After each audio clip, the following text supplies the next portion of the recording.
영화 타이타닉의 제작은 상상을 초월하는 스케일과 상상을 초월하는 노력이 들어간 거의 불가능에 가까운 과정이었습니다. 하지만 제임스 카메론 감독은 모두가 불가능하다 말했던 이 영화를 끝까지 만들어냈고, 타이타닉은 역대 박스오피스 1위는 물론 아카데미 11개 부문을 수상하면서 헐리우드 영화 역사상 최고의 영화 중 하나로 자리잡게 되었습니다. I'm the king of the world!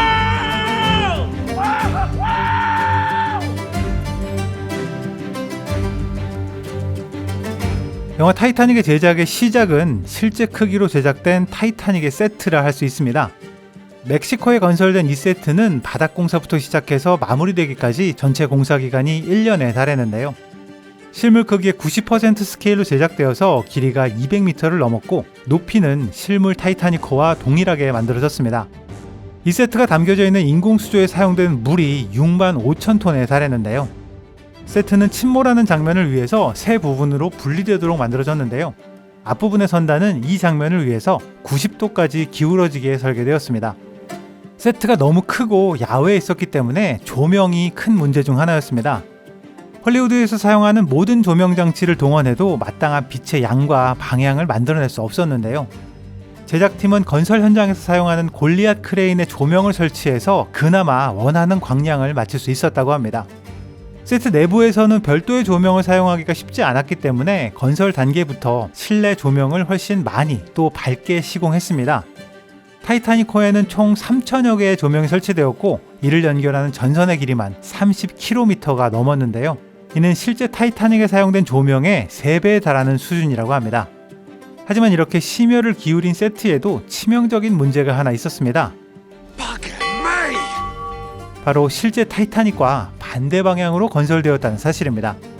세트는 출항 장면뿐만 아니라 바다를 운행하는 장면과 침몰 장면까지 모두 사용되었기 때문에 여러 상황을 고려해서 배의 오른쪽이 보이도록 건설되었는데요.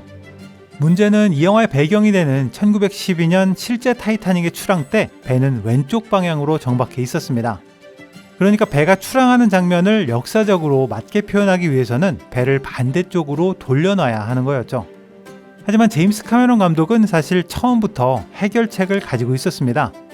이 장면 전체를 좌우가 바뀐 리버스 샷으로 찍기로 했던 건데요. 이를 위해서 항구의 모든 소품들은 좌우를 바꿔서 제작했습니다. 보시는 것처럼 영국 자동차지만 운전대가 왼쪽에 있고요. 사람들은 가방을 왼손으로 들고 다닙니다. 항구에 있는 모든 글씨들도 다 거꾸로 쓰여져 있죠. 이렇게 거꾸로 촬영한 장면을 후반 작업에서 좌우를 바꿔서 배 방향이 원래대로 보이도록 했습니다. 이런 생각을 했다는 것 자체가 참 대단한 감독이죠. Take it to sea, Mr. Murdoch. Let's stretch your legs. Yes, sir. 이쯤 되면 항상 나오는 순서가 있습니다. 오늘의 스폰서 서프샤크 VPN을 소개해드립니다. PC나 스마트폰을 사용하다 보면 원치 않는 사이트가 열리거나 갑자기 광고가 나오는 경우를 경험해 본 적 있으실 텐데요. 이렇게 온라인 사용 중에 알게 모르게 누출되는 개인정보는 심각한 경우에는 해킹에 사용될 위험도 있습니다. 서프샤크 VPN은 접속되는 지역을 바꿔주는 기능뿐만 아니라 온라인 활동을 비공개로 유지해주고 광고나 악성 프로그램 같은 위험을 차단해서 안전하게 인터넷을 사용할 수 있습니다. 사실 VPN을 사용해보고 싶어도 왠지 복잡하고 느릴 것 같아서 사용이 꺼려지기도 하는데요. 서프샤크 VPN은 3,000여 개의 서버가 100개국에서 제공되어서 정말 VPN을 쓰고 있는지 모를 정도로 쾌적하게 VPN을 사용할 수 있습니다. 특히 하나의 아이디로 모든 플랫폼에서 무제한 사용이 가능한 것도 큰 장점 중에 하나죠. 가입 후 30일까지는 환불이 가능하니까요. 영상 설명란과 고정 댓글의 링크 surfshark.com/redmoonstore로 접속하시거나 코드 레드문스토어를 입력하시고 4개월 추가 이용 혜택도 받아보시기 바랍니다. 다시 본론으로 돌아와서 타이타닉의 클라이막스는 뭐니뭐니 해도 배가 침몰하는 재난 상황이죠. 제임스 카메론 감독은 실제 세트와 미니어처, 컴퓨터 그래픽까지 거의 모든 영화 기술을 사용했지만 실제로 촬영할 수 있는 부분은 최대한 실제로 촬영했습니다. 특히 대부분의 수중 장면을 실제 물에서 촬영했는데요. 지금 보시는 촬영 장면에서 승객을 연기한 배우들이 지르는 이 비명 소리는 사실 연기가 아닌 실제 비명 소리에 가깝습니다. 이전까지 비슷한 영화에서 배우들은 이런 재난 상황을 위험한 척 가짜로 연기해야 했는데요. 이를 피하고 싶었던 감독은 배우들에게 연기를 지시하는 대신 배가 침몰하는 상황을 실제로 만들어 버렸습니다. 엄청난 양의 물을 탱크에 모았다가 한 번에 세트에 쏟아 넣는 방식으로 재난 상황을 실제로 구현했고요. 카메라맨과 스태프들은 잠수복에 산소 탱크까지 착용했습니다.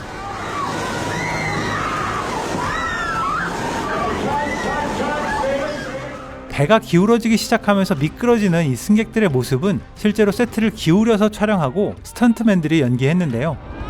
하지만 실제 사이즈로 재현한 타이타닉 세트를 이렇게 빠른 속도로 미끄러질 만큼 높은 각도로 세울 수가 없었습니다. 제임스 카메론 감독은 이 문제를 아주 단순하고 저렴한 아이디어로 해결했는데요. 바로 스턴트맨의 등에 바퀴를 다는 것이었습니다. 바퀴를 장착한 스턴트맨들은 세트를 조금만 기울여도 엄청나게 빠른 속도로 미끄러져서 당시의 긴박감을 충분히 표현할 수 있었습니다. 장면을 잘 보시면 미끄러지는 사람들에게 바퀴가 달린 모습을 영화에서도 확인할 수 있습니다. 배 앞부분에서 미끄러지는 사람들은 배 물건들에 부딪혀서 큰 부상을 당할 수 있었는데요. 그래서 갑판 위의 모든 소품들은 푹신한 고무나 스폰지로 만들어졌습니다. 하지만 이런 안전장치에도 불구하고 수십 미터에서 떨어지는 추락 장면은 실제로 촬영할 수가 없었는데요. 스턴트팀은 여러 차례 테스트를 해봤었지만 너무 높은 높이에서는 스턴트맨의 안전을 보장할 수 없었습니다. 그래서 이렇게 낙하하는 장면들은 실제 스턴트와 CG를 결합하는 새로운 방식으로 만들어졌습니다. 스턴트 퍼포머들이 마커가 표시된 옷을 입고 위험한 장면을 연기하면 이를 촬영한 데이터를 기반으로 CG 스턴트를 만드는 방식이었습니다. 지금은 이러한 방식을 퍼포먼스 캡처라고 부르고 아주 일반화된 제작 방식이지만 이때까지만 해도 이런 촬영 방식은 거의 처음이라 할 수 있는데요. 제임스 카메론 감독은 이때의 경험을 바탕으로 퍼포먼스 캡처 방식을 계속 발전시켜 나갔고요. 이를 전면에 내세워서 다음 영화를 만들게 되었습니다. 그 영화가 바로 아바타죠. 이렇게 타이타닉 제작 과정을 쭉 살펴보고 나니까 제임스 카메론 감독이 시대를 앞서가는 선구자였음은 인정할 수밖에 없을 것 같습니다. 지금까지 빨간 도깨비였습니다. Background and action.